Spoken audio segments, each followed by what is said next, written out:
ಸ್ನೇಹಿತರೆ ನಮಸ್ಕಾರ. ವಿಶೇಷ ಕಾರ್ಯಕ್ರಮಕ್ಕೆ ಸ್ವಾಗತ. ನಾನು ಹೇಮಂತ್ ಸಂಪಾಜೆ. ಬದುಕು ಅನ್ನೋದು ಅದು ಯಾವಾಗಲೂ ಕೂಡ ಅದೊಂಥರ ನಿಂತ ನೀರಾಗಿರಲ್ಲ, ಅದು ಹರಿತಿರುವಂಥ ನೀರಾಗಿರುತ್ತೆ. ನಾವು ಅಜ್ಜಾವರದ ಬೇಬಿ ಕುಮಾರ್ ಅವರ ಬಗ್ಗೆ ನಾವು ಸ್ಟೋರಿಯನ್ನು ಮಾಡಿದ್ವಿ. ಸಾಕಷ್ಟು ಸಂಖ್ಯೆಯಲ್ಲಿ ನೀವು ಅವರಿಗೆ ಸ್ಪಂದನೆಯನ್ನು ನೀಡಿದಿರಿ. ಅವರ ಮಗಳ ಶಿಕ್ಷಣಕ್ಕೂ ಕೂಡ ವ್ಯವಸ್ಥೆ ಮಾಡಿದಿರಿ, ಅವರ ಚಿಕಿತ್ಸೆಗೂ ವ್ಯವಸ್ಥೆಯನ್ನು ಮಾಡಿದಿರಿ. ನಿಮ್ಮೆಲ್ಲರ ಸಹಕಾರದಿಂದ ಅವರಿಗೆ ಸಾಕಷ್ಟು ನಿಟ್ಟಿನಲ್ಲಿ ಅವರ ಕುಟುಂಬಕ್ಕೆ ಒಂದು ರೀತಿಯಾದಂಥ ನೆಮ್ಮದಿ ಸಿಕ್ತು. ಆದರೆ ಬೇಬಿ ಕುಮಾರ್ ಅವರ ಬದುಕನ್ನು ಉಳಿಸ್ಕೊಳ್ಳಿಕ್ಕೆ ಸಾಧ್ಯ ಆಗಲಿಲ್ಲ. ಅವರು 3 ದಿವಸಗಳ ಹಿಂದೆ ಅವರ ಜೀವವನ್ನು ಬಿಟ್ಟು ಅವರು ಪರಲೋಕಕ್ಕೆ ಹೋಗ್ತಾರೆ. ಕುಟುಂಬದಲ್ಲಿ ಇರುವಂತಹ ಸಂಕಷ್ಟವನ್ನು ನಾವೆಲ್ಲ ನೋಡಿದ್ದೇವೆ. ಹಿಂದೆ ಕೂಡ ನಾವು ನೋಡಿದ್ದೇವೆ, ವಿಡಿಯೋದಲ್ಲಿ ಸಾಕಷ್ಟು ನಿಮಗೆ ಅದರ ಬಗ್ಗೆ ಮಾಹಿತಿಯನ್ನು ಕೂಡ ಕೊಟ್ಟಿದ್ವಿ. ಅವರ ಮಗಳು ಹೇಳಿದ ಪ್ರಕಾರವೇ SLCಯಲ್ಲಿ ಅವರಿಗೊಂದು ಆಸೆ ಇತ್ತು, ನನ್ನ ಮಗಳು ಒಳ್ಳೆ ಮಾರ್ಕ್ ತೆಗಿಬೇಕು, ನನ್ನ ಮಗಳು ಚೆನ್ನಾಗಿ ಮಾರ್ಕ್ ತೆಗೆದ್ರೆ ನನಗೆ ಅದು ತುಂಬ ಖುಷಿ ಅಂತ ಅವರು ಒಂದು ಕಡೆಯಲ್ಲಿ ಹೇಳ್ಕೊಂಡಿದ್ರು ನಮ್ಮ ಜೊತೆ. ಅದರ ಪ್ರಕಾರನೇ ಮಗಳು ಈ ಸತಿ SSLC ಎಕ್ಸಾಮಲ್ಲಿ 498 ಅಂಕವನ್ನು ಗಳಿಸ್ಕೊಂಡ್ರು. ಅದು ಅವರಿಗೆ ಅವರ ಮನೆಗೆ ತಂದಂತಹ ಒಂದು ಖುಷಿ. ತಂದೆಗೆ ಅದನ್ನು ನೋಡಬೇಕು ಅಂತ ಇತ್ತು, ಅದನ್ನು ನೋಡಿದ್ರು. ಅವಳನ್ನು ಉಳಿಸ್ಕೊಳ್ಳುವಂಥ ಪ್ರಯತ್ನ ಎಲ್ಲ ನಡೆಯಿತು. ಆದರೆ ಏನು ಮಾಡೋದು, ಎಲ್ಲವೂ ನಮ್ಮ ಕೈಯಲ್ಲಿ ಇರೋದಿಲ್ಲ. ಕೊನೆಗೆ ಅದೊಂದು ಏನೋ ಹೇಳ್ತೀವಲ್ಲ ನಾವು, ಅದು ನಮ್ಮ ಕೈಯಿಂದ ಆಚೆಗೆ ಇದ್ದಂಥದ್ದು, ಅದನ್ನು ಏನು ಮಾಡಲಿಕ್ಕೆ ಆಗೋದಿಲ್ಲ. ನಾವು ಹೇಳ್ತೇವೆ ನಮ್ಮದು ಹುಟ್ಟು ನಮಗೆ ಗೊತ್ತಿರಲ್ಲ ಹೇಗೆ ಆಗುತ್ತೆ ಅಂತ. ಆಕಸ್ಮಿಕ ಹುಟ್ಟಿದ ಮನುಷ್ಯ ಭೂಮಿಗೆ ಬಂದ ನಂತರ ಒಂದಲ್ಲ ಒಂದು ದಿವಸ ಅವನು ಸಾಯಲೇಬೇಕಾಗತ್ತೆ. ಆದರೆ ಇವತ್ತು ಅದೇ ರೀತಿಯಲ್ಲಿ ಜೀವವನ್ನು ಅವರು ಕಳ್ಕೊಳ್ಬೇಕಾಯಿತು. ಇವತ್ತು ನಾವು ಮಾತಾಡೋಣ, ಅವರ ಕುಟುಂಬದ ಜೊತೆ ಮಾತಾಡೋ ಪರಿಸ್ಥಿತಿಯಲ್ಲಿ ಇಲ್ಲ. ಅವರ ಮಗಳಿಗೆ ಇರುವಂತಹ ಒಂದು ವಿಶ್ವಾಸ ಏನಂದರೆ, ನಾನು ಏನಾರು ಮಾಡ್ತೇನೆ, ನನ್ನ ಬದುಕಲ್ಲಿ ಸಾಧನೆ ಮಾಡ್ತೇನೆ ಅಂತ ಅವತ್ತು ಕೂಡ ಹೇಳ್ಕೊಂಡಿರೋದು. ಇವತ್ತಿಗೂ ಅವರ ಕುಟುಂಬಕ್ಕೆ ಒಂದಷ್ಟು ಧೈರ್ಯವನ್ನು ತುಂಬಿ ಮತ್ತೆ ಮುಂದೆ ಅವರ ಬದುಕಲ್ಲಿ ಅವರು ಗಟ್ಟಿಯಾಗಿ ನಿಂತು ಬದುಕಬೇಕು ಅನ್ನುವಂಥ ಕಾರಣಕ್ಕೆ ಈ ವಿಡಿಯೋವನ್ನು ಮಾಡಿ ನಿಮ್ಮೆಲ್ಲರ ಸಪೋರ್ಟು ಅವ್ರಿಗೆ ಇನ್ನೊಮ್ಮೆ ಬೇಕು. ಅವರ ಕುಟುಂಬಕ್ಕೆ ಅವ್ರನ್ನ ಮಾತಾಡಿಸ್ತೇನೆ ನಾನು ಇವತ್ತು. ಬೇಬಿ ಕುಮಾರ್ ಅವರ ಮಗಳು ತೇಜಸ್ವಿ ನಮ್ಮ ಜೊತೆ ಇದ್ದಾರೆ. ಲಾಸ್ಟು ಅಪ್ಪನಿಗೊಂದು ಕನಸಿತ್ತು ಅಲ್ಲ, ನಿಮ್ಮನ್ನು SLCಯಲ್ಲಿ ಒಳ್ಳೆ ಮಾರ್ಕ್ ಬರಬೇಕು ಅಂತೇಳಿ. ಅಪ್ಪನ ಕನಸನ್ನು ಫಿಲ್ ಮಾಡಿದಿರಿ ನೀವು. ಇವತ್ತು ಅಪ್ಪನನ್ನು ಕಳ್ಕೊಂಡ್ರಿ. ಲಾಸ್ಟ್ 3 ಡೇಸ್ ಬ್ಯಾಕ್ ಚಿಕಿತ್ಸೆಗೆ ಸ್ಪಂದಿಸದೆ ಅವರು ತಮ್ಮ ಜೀವನ ಕಳ್ಕೊಂಡ್ರು. ಇವಾಗ ಫರ್ದರ್ ಎಜುಕೇಷನ್, ನೆಕ್ಸ್ಟಿಗೆ ನಿಮ್ಮ ಶಿಕ್ಷಣ ಉಂಟು. ಯಾವ ಥರದ ಸಹಕಾರ ಸಿಕ್ಕಿದೆ, ಜನರಿಂದ ಯಾವ ಥರ ಸಿಕ್ತು, ಕಾಲೇಜ್ ಕಡೆಯಿಂದ ಯಾವ ಥರ ಸಿಗ್ತಾ ಇದೆ, ಹೇಗೆ ಏನು, ಎಲ್ಲೂ ಓದ್ತಾ ಇದ್ದೀರಿ? NMPUC ಕಾಲೇಜಲ್ಲಿ ಓದ್ತಿದ್ದೇನೆ. ಅದಕ್ಕೆ ಕಾಲೇಜಿಗೆ ಸೇರಲಿಕ್ಕೆ ರೋಹನ್ ಸರ್ ಅಂತ ಒಬ್ಬರು ಸಹಾಯ ಮಾಡಿದರು. ಕಾಲೇಜಲ್ಲಿ ಸಹ ಪ್ರಿನ್ಸಿಪಲ್ ಮ್ಯಾಮ್ ಎಲ್ಲರೂ ಸಪೋರ್ಟ್ ಮಾಡ್ತಾರೆ ಓದಲಿಕ್ಕೆ. ನೀವು NMCಯಲ್ಲಿ ಓದ್ತಾ ಇದ್ರಿ. ಯಾವ ಕೋರ್ಸನ್ನು ಆಯ್ಕೆ ಮಾಡ್ಕೊಂಡಿದ್ದೀರಿ? ಕಾಮರ್ಸನ್ನು ಆಯ್ಕೆ ಮಾಡ್ಕೊಂಡಿದ್ರಿ. ಏನಾಗಬೇಕು ಅಂತ ನಿಮ್ಮ ಭವಿಷ್ಯದಲ್ಲಿ ನಿಮ್ಮ ಕನಸಿದೆ? ನನಗೆ ಟೀಚರ್ ಅಂತ ಇತ್ತು, ಆದರೆ ಅಪ್ಪನಿಗೆ ನಾನು ಪ್ಯಾರಾಮೆಡಿಕಲ್ ಮಾಡಬೇಕಂತ ಆಸೆ. ಓಕೆ, ಈಗ ನೀವು ಏನು ಮಾಡಬೇಕು ಅಂತ ಆಯ್ಕೆ ಮಾಡ್ಕೊಂಡಿದ್ರಿ? ಪ್ಯಾರಾಮೆಡಿಕಲ್. ಆಸೆ ನೀಡಿ ತಂದೆ ಆಸೆಯನ್ನು ನಾನು ಈಡೇರಿಸ್ತೇನೆ ಅಂತೇಳಿ. ತಂದೆ ಕೊನೆಯದಾಗಿ ನಿಮ್ಮ ಹತ್ರ ಏನಾದ್ರು ಹೇಳ್ಕೊಂಡಿದ್ರಾ? ಅದೇ ಕಾಲೇಜಿಗೆ ಸೇರುವಾಗ ನೀವು ಪ್ಯಾರಾಮೆಡಿಕಲ್ ಆಗಬೇಕು, ಅದಕ್ಕೆ ಸೇರು ಅಂತ ಅವರು ಕಾಮರ್ಸಿಗೆ ಸೇರಿಸಿದ್ರು ನನ್ನನ್ನು. ನಮ್ಮ ವಿಡಿಯೋವನ್ನು ನೋಡಿದ ನಂತರ ಅವರು ವಿದೇಶದಲ್ಲಿ ನೆಲೆಸಿದ್ದಾರೆ ರೋಹನ್ ಅವರು. ನನಗೊಂದು ಕರೆ ಮಾಡ್ತಾರೆ, ಈ ಮಗುಗೆ ಏನಾದರೂ ನಾನು ಸಹಾಯ ಮಾಡಬೇಕು ಸರ್, ನಾನು ಹೇಗೆ ಸಹಾಯ ಮಾಡಬೇಕು ಅಂತ ನನ್ನ ಹತ್ರ ಕೇಳಿದ್ರು. ಅವರು ಒಂದು ಮಾತು ಹೇಳಿದ್ರು, ಸರ್ ನಾನು ದುಡ್ಡು ಕಳಿಸ್ತೀನಿ ನಿಮ್ಮ ಅಕೌಂಟಿಗೆ, ನೀವು ಕೊಡಿ ಅವರಿಗೆ ಅಂತ. ನಾನು ಹೇಳಿದೆ, ಬೇಡ, ನೀವು ಸ್ವತಃ ಅವ್ರನ್ನ ಭೇಟಿಯಾಗಿ ಕೊಡಿ, ಆ ಮಗುಗೆ ಡೈರೆಕ್ಟಾಗಿ ತಲುಪಿಸಿ ಅಂತ ನಾನು ಅವರಿಗೆ ಆ ಮಾತನ್ನು ಹೇಳಿದ್ದೆ. ಅವರು ಡೈರೆಕ್ಟಾಗಿ ಹೇಳಿದರು, ಯಾವಾಗ ಅವರು ಯಾವ ಕೋರ್ಸನ್ನು ಆಯ್ಕೆ ಮಾಡ್ಕೊಳ್ತಾರೆ ಆ ಕೋರ್ಸಿಗೆ ನಾವು ಅವರಿಗೆ ಹಣವನ್ನು ಕೊಡ್ತೇವೆ, ಅವರು ಎಲ್ಲಿ ಕಾಲೇಜಿಗೆ ಸೇರಿಕೊಳ್ತಾರೋ ಅಲ್ಲಿಗೆ ಕೊಡ್ತೇವೆ. ಅವ್ರು ಸೈನ್ಸ್ ಮಾಡಲಿ, ಆರ್ಟ್ಸ್ ಮಾಡಲಿ, ಕಾಮರ್ಸ್ ಮಾಡಲಿ, ಎಲ್ಲಾದರೂ ಹಾಸ್ಟೆಲಲ್ಲಿ ಉಳ್ಕೊಳ್ಳೋದಾದರೆ ಅದಕ್ಕೂ ಕೂಡ ನಾವು ವ್ಯವಸ್ಥೆ ಮಾಡ್ತೇವೆ ಅಂತ ರೋಹನ್ ಅವರು ಹೇಳಿದರು ನಮ್ಮ ವಿಡಿಯೋ ನೋಡಿದ ನಂತರ. ಅದರ ಪ್ರಕಾರನೇ ಅವರು ನಡ್ಕೊಂಡಿದ್ದಾರೆ. ಈ ಮಗುನ ಅವರು ಅಡ್ಮಿಷನ್ ಆದ ನಂತರ ಫೀಸ್ ಕಟ್ಟಿ ನನಗೆ ಅವರು ಅದನ್ನು ಸ್ಕ್ರೀನ್ಶಾಟನ್ನು ಹಾಕಿರ್ತಾರೆ. ರೋಹನ್ ಅವರೇ, ಬಿಗ್ ಥ್ಯಾಂಕ್ಸ್ ನಿಮಗೆ. ಇಂತಹ ಒಂದು ಕುಟುಂಬಕ್ಕೆ ಸಹಾಯ ಮಾಡಿದಿರಿ, ಜೆನ್ಯೂನ್ ಕುಟುಂಬ, ನೀವು ಸಹಾಯ ಮಾಡಿದಿರಿ. ಅವ್ರು ಏನಾದ್ರು ಭೇಟಿ ಆದರೆ ನಿಮ್ಮನ್ನು ಏನಾರು ಹೇಳಿದ್ರ ನಂತರ? ಇಲ್ಲ ಇಲ್ಲ. ಫರ್ದರ್ ನೀವು ಉಳ್ಕೊಳ್ಳಿಕ್ಕೆ ಏನೋ ಹೋಗ್ತಾ ಬರ್ತಾ ಇದ್ದೀರಾ, ಅಲ್ಲಿಂದ ಎಂತ ಮಾಡ್ತಾ ಬರ್ತಿದ್ದೆ ಡೈಲಿ? ಈಗ ನಿಮಗೆ ಕಾಮರ್ಸಲ್ಲಿ ಈಗ ನಿಮ್ಮ ಫೈನಾನ್ಷಿಯಲ್ ಪ್ರಾಬ್ಲಮ್ ಇದೆಯಲ್ವ ನಿಮಗೆ? ಸ್ವಲ್ಪ ಉಂಟು. ಈಗ ಯಾರು ಜವಾಬ್ದಾರಿ ಹೊತ್ಕೊಳ್ತಾರೆ ನಿಮ್ಮ ಮನೆದು? ನಿಮಗೆ ಇನ್ನು ನೆಕ್ಸ್ಟ್ ಈಗ ಅವರು ಹೇಳಿದ್ದಾರೆ PUC ವರೆಗೆ ನಾವು ನೋಡ್ಕೊಳ್ತೇವೆ ಹೇಳಿದ್ದಾರೆ ರೋಹನ್ ಅವರು? ಸೆಕೆಂಡ್ PU ತನಕ ನಾನೇ ಎಜುಕೇಷನ್ ನೋಡ್ಕೊಳ್ತೇನೆ ಅಂತ ಹೇಳಿದ್ದಾರೆ. ಸೆಕೆಂಡ್ PU ತನಕ ಹೇಳಿದ್ದಾರೆ ಅಲ್ವಾ? ಇನ್ನೊಂದಷ್ಟು ಜನ ಹೆಲ್ಪ್ ಮಾಡ್ಬೋದು ಅಲ್ವಾ? ಈಗ ನಿಮ್ಮ ವಿದ್ಯಾಭ್ಯಾಸ ಒಂದು ಕಡೆಯಲ್ಲಿ ನಡಿಬೇಕು, ಜೀವನ ಮನೆಯದು ಕೂಡ ಒಂದು ಕಡೆ ನಡಿಬೇಕು ಅಲ್ವಾ? ಬ್ರದರಿಗೆ ಅವರಿಗೂ ಕೂಡ ಒಂದು ಸವಾಲು ಇರೋದಿಲ್ವ? ಅವರಿಗೂ ಕೂಡ ಓದಲಿಕ್ಕೆ ಉಂಟಲ್ಲ, ಅವರು ಎಜುಕೇಷನ್ ಮುಗಿಸಿದವರಲ್ಲ, ಇನ್ನೂ ಓದಬೇಕಲ್ಲ ಅಲ್ವಾ? ಬೇಬಿ ಕುಮಾರ್ ಅವರ ಪತ್ನಿಯಾಗಿರುವಂಥ ಪುಷ್ಪಲತಾ ಅವರು ನಮ್ಮ ಜೊತೆ ಇದ್ದಾರೆ.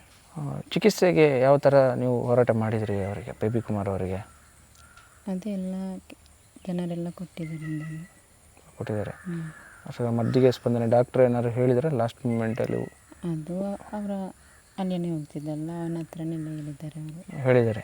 ಮುಂದೆ ಈಗ ನಿಮ್ಮ ಮನೆಯ ನಿರ್ವಹಣೆ ಮಾಡಲಿಕ್ಕೆ ಮಗನ ಶಿಕ್ಷಣ ಹೇಗೆ, ಎಜುಕೇಷನ್ ಅವನೇ ನೋಡ್ಕೊಳ್ಬೇಕಷ್ಟೇ ಅವನೇ. ಮತ್ತು ಯಾರು ಮಾಡ್ತಾರೆ ಅಂತ ನಾನು ಹೇಗೆ ಹೇಳೋದು ಈಗ? ಅವರ ಆಸೆಯನ್ನು ಏನಾದರೂ ಹೇಳ್ಕೊಂಡಿದ್ದೀರ ಕಡೆಯದಾಗಿ? ಏನು ಹೇಳ್ಕೊಳ್ಳಿಲ್ಲ, ಅವ್ರಿಗೆ ವಯಸ್ಸಿರಲಿಲ್ಲಲ್ಲ ಅವರಿಗೆ. ಹೇಳ್ತಾ ಇದ್ರು ಎಂತಂತ ನಮಗೆ ಅರ್ಥ ಆಗ್ತಿರ್ಲಿಲ್ಲ. ಏನಾಯಿತು ಅಂತ ಲಾಸ್ಟಿಗೆ? ಅದು ಕಫ ತುಂಬ ಇತ್ತು ಅವರಿಗೆ. ಮತ್ತು ಎಂತ ಅವರೆಲ್ಲ ಊಟ ಎಲ್ಲ ಮಾಡಿ ಎಲ್ಲ ಮಲಗಿದ ಮೇಲೆ ಅವರಿಗೆ ಹಾಗೆ ದಮಗಟ್ಟಿದಾಗೆ ಆಗಿದ್ದು. ಹುಷಾರಾಗಿದ್ದರು, ಡ್ರೆಸ್ಸಿಂಗಿಗೆಲ್ಲ ಹೋಗಿ ಬಂದಿದ್ದರು. ಏನಾಯ್ತಂತ ನನಗೆ ಗೊತ್ತಿಲ್ಲ. ಸಡನ್ನೇ ಆಯಿತಾ? ಸಡನ್ನೇ ಆಯಿತು.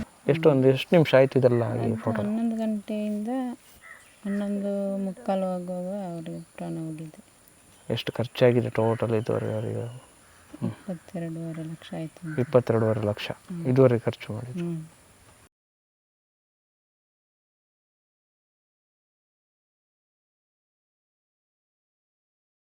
ಮಗಳು ಹೇಗೆ ಓದ್ತಾ ಇದ್ದಾಳೆ? ನಿಮಗೆ ಅವಳ ಎಜುಕೇಷನಿಗೆ ಒಂದು ದಾರಿ ಆಯ್ತಲ್ಲ? ಅವಳಿಗೆ ಅವಳ ಅಪ್ಪಂದೇ ಎಲ್ಲ ನೆನಪಾಗಿ ಅವಳ ಓದಲಿಕ್ಕೆಲ್ಲ ಅವಳಿಗೆ ಸಮಯನೇ ಸಿಗಲಿಲ್ಲ. ಇನ್ನಾದರೂ ಓದ್ಬೋದು. ಬೇಬಿ ಕುಮಾರ್ ಅವರ ಮಗ ಗಗನ್ ಅವರಿದ್ದಾರೆ. ಇಡೀ ಮನೆ ಜವಾಬ್ದಾರಿ ನಿಮ್ಮ ಮೇಲೆ ಬಿತ್ತು ಈಗ ಅಲ್ಲ? ಎಜುಕೇಷನ್ ಮತ್ತು ಅದನ್ನು ಎರಡನ್ನು ಸಮಾನಾಂತರವಾಗಿ ಸ್ವೀಕರಿಸ್ತಿದ್ದೀರಾ? ಎಜುಕೇಷನಲ್ಲಿ ಮಾಡ್ತಿದ್ದೀನಿ, ಮನೆ ಜವಾಬ್ದಾರಿ ಎಲ್ಲ ಭಾವ ನೋಡ್ತಿದ್ದಾರೆ ಈಗ ಸದ್ಯಕ್ಕೆ. ಏನು ಓದ್ತಾ ಇದ್ದೀರಿ? Commerce, second PUC.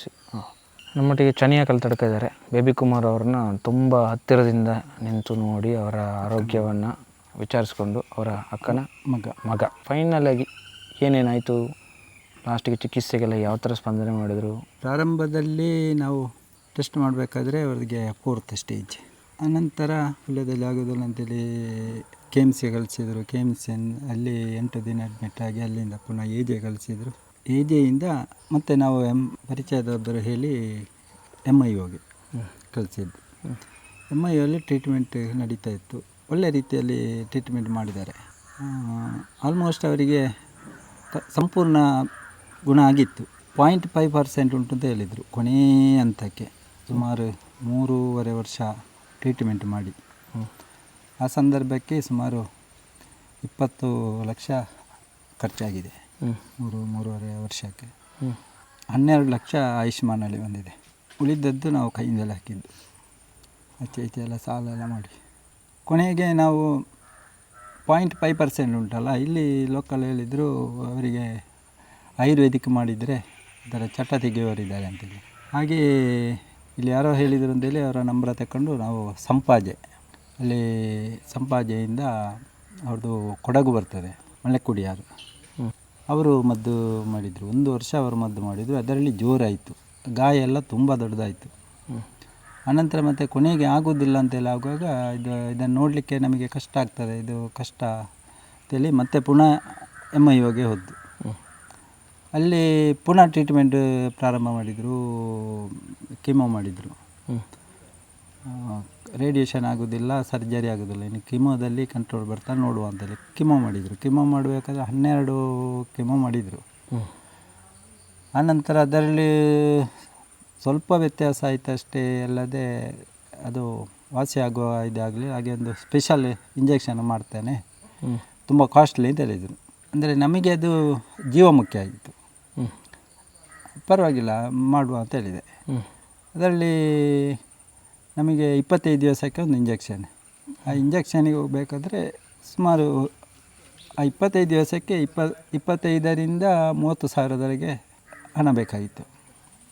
ಆದರೂ ಅದನ್ನು ನಿಭಾಯಿಸ್ತೇವೆ, ಏನಾದರೂ ಮಾಡಿ ಒಟ್ಟು ಜೀವ ಉಳಿಬೇಕು ಅಂತೇಳಿ. ಸಂಪೂರ್ಣ ಕಡಿಮೆ ಆಗ್ತಾ ಬಂತು, ತುಂಬ ಕಡಿಮೆ ಆಯಿತು. ಇತ್ತೀಚೆಗೆ ಅದೇನೋ ಪುನಃ ಉಲ್ಬಣ ಆಯಿತು. ನಾವು ಅಲ್ಲಿಂದ ಮದ್ದು ಮಾಡ್ತಾನೇ ಇದ್ದೆವು, ಆದರೂ ಪುನಃ ಉಲ್ಬಣ ಆಯಿತು. ಆನಂತರ ಮತ್ತು ಅವರಿಗೆ ಹೋಗುವುದಕ್ಕೆ ಬರುವುದಕ್ಕೆ ನಡೆಯುವುದಕ್ಕೆ ಕೂಡ ಕಷ್ಟ ಆಗಿತ್ತು. ಮತ್ತು ಆಟೋದಲ್ಲಿ ಕರ್ಕೊಂಡೋಗಿ ನಾವು ಕ್ಲೀನಿಂಗ್ ಮಾಡ್ತಾಯಿದ್ದೆವು. ಕ್ಲೀನಿಂಗ್ ಈಗ ಅವರು ಮೊನ್ನೆ ಡೆತ್ ಆಗುವ ದಿವಸ ಕೂಡ ಬೆಳಗ್ಗೆ ಕರ್ಕೊಂಡೋಗಿ ನಾನು ಕ್ಲೀನ್ ಮಾಡಿಸಿದ್ದೇನೆ. ಕ್ಲೀನ್ ಮಾಡಿಸಿ ಮಾಡಬೇಕಾದ್ರೆ ಅವತ್ತು ಅದಕ್ಕೆ ಒಂದು 10-15 ದಿನಕ್ಕೆ ಮುಂದೆ ನಾನು ಪುನಃ MIOಗೆ ನಾನು ಕರ್ಕೊಂಡೋಗಿದ್ದೆ. ಹೋಗಬೇಕಾದ್ರೆ ಡಾಕ್ಟ್ರ್ ಹೇಳಿದರು, ಅವರು ಬರಲಿಲ್ಲ, ನಾನು ಒಬ್ಬನೇ ಹೋದ್ದು. 8ನೇ ತಾರೀಕಿಗೆ ನಾನು ಹೋದ್ದು. 8ನೇ ತಾರೀಕಿಗೆ ಹೋಗಬೇಕಾದ್ರೆ ಡಾಕ್ಟ್ರ್ ಹೇಳಿದರು, ಹೇಮಂತ್ ಕುಮಾರ್ ಅಂತೇಳಿ ಮೈನ್ ಡಾಕ್ಟ್ರು, ಆಲ್ಮೋಸ್ಟ್ ಇದು ಜಾಸ್ತಿ ಆಗ್ತಾಯಿದೆ, ಇದನ್ನು ಕಂಟ್ರೋಲ್ ಮಾಡೋದು ಇನ್ನು ಕಷ್ಟ. ನಮ್ಮಲ್ಲಿ ಇರುವ ಎಲ್ಲ ವ್ಯವಸ್ಥೆಗಳನ್ನು ಜೋಡಿಸಿಕೊಂಡು ಮಾಡಿದ್ದೇವೆ, ಇನ್ನೂ ಕಷ್ಟ. ಇನ್ನೊಂದು ಟ್ಯಾಬ್ಲೆಟ್ ಬೇರೆ ಚೇಂಜ್ ಮಾಡಿ ಕೊಡ್ತೇನೆ, ಕಂಟ್ರೋಲ್ ಆಗ್ತದ ನೋಡುವ, ಇನ್ನು 1 ತಿಂಗಳಲ್ಲಿ ನೀವು ಬರಬೇಕು ಅಂತ ಹೇಳಿದರು. ಅನಂತರ ಮತ್ತೆ ಡ್ರೆಸ್ಸಿಂಗ್ ಮಾಡ್ತಿದ್ದು. ಮೊನ್ನೆ ಶನಿವಾರ ಡ್ರೆಸ್ಸಿಂಗ್ ಮಾಡಿಸಿ ಬಂದು ಶುಕ್ರವಾರ ರಾತ್ರಿ ಅವರಿಗೆ ಮತ್ತೆ ಅದು ದಮ್ಮು ಕಟ್ಟುವುದು ಆಗಿತ್ತೊಮ್ಮೆ. ಒಂದು 11-11:30 ಆಗಿದೆ ರಾತ್ರಿ. ಒಂದು 12:30 ಆಗುವಾಗ ಇದು ಕಡಿಮೆ ಆಯಿತು. ಮತ್ತು ಮಲಗಿದ್ದಾರೆ, ನಿದ್ದೆ ಮಾಡಿದ್ದಾರೆ, ಯಾವುದೇ ಸಮಸ್ಯೆ ಆಗಲಿಲ್ಲ. ಬೆಳಗ್ಗೆವರೆಗೆ ಗೊತ್ತಾಗಲಿಲ್ಲ. ಮಾರನೇ ದಿನ ಪುನಃ ಡ್ರೆಸ್ಸಿಂಗ್ ಮಾಡಿ ಬರಬೇಕಾದ್ರೆ ಬಂದು ಇಲ್ಲಿ ಸುಮಾರು ಒಂದು 8 ಗಂಟೆವರೆಗೆ ಹೊರಗೆ ಕೂತ್ಕೊಂಡಿದ್ದರು. ಆನಂತರ ಒಳಗೆ ಹೋಗಿ ಮಲಗಿದರು. ಮತ್ತು ಅವರಿಗೆ 9-9:30 ಆಗುವಾಗ ದಮ್ಮು ಶುರುವಾಯಿತು. ದಮ್ಮು ಶುರುವಾಗಿ ಅದು ಜೋರಾಯಿತು. ಮತ್ತು ತಡ್ಕೊಳ್ಳಿಕ್ಕೆ ಆಗಲಿಲ್ಲ, ಆ ರೀತಿಯ ವ್ಯವಸ್ಥೆ. ಅನಂತರ 12:45 ಆಗುವಾಗ ಅವರ ಪ್ರಾಣಹಾರಿ ಹೋಯಿತು. ಮತ್ತೇನು ಮಾಡೋದು, ನಮ್ಮ ಕೈಯಲ್ಲಿಲ್ಲಲ್ಲ. ಮಾಡುವಷ್ಟು ಮಾಡಿದ್ದೇವೆ, ನೋಡುವಷ್ಟು ನೋಡಿದ್ದೇವೆ. ಈಗ ಮಕ್ಕಳ ಭವಿಷ್ಯದ ಬಗ್ಗೆ ಈಗ ಅವರು ಜೀವಂತ ಇರ್ತಿದ್ದರು. ಈಗ ಅವರಿಗೆ ಖರ್ಚು ಮಾಡೋದಕ್ಕೆ ಕಷ್ಟನೇ, ಅವರು ಹೊರಗೆ ಕೆಲಸಕ್ಕೆ ಹೋಗೋದು ಕಷ್ಟ, ನಾನೇ ನೋಡಬೇಕು. ಅದು ಇನ್ನು ಮುಂದೆ ಕೂಡ ನಾನೇ ಮುಂದುವರಿಸ್ತೇನೆ.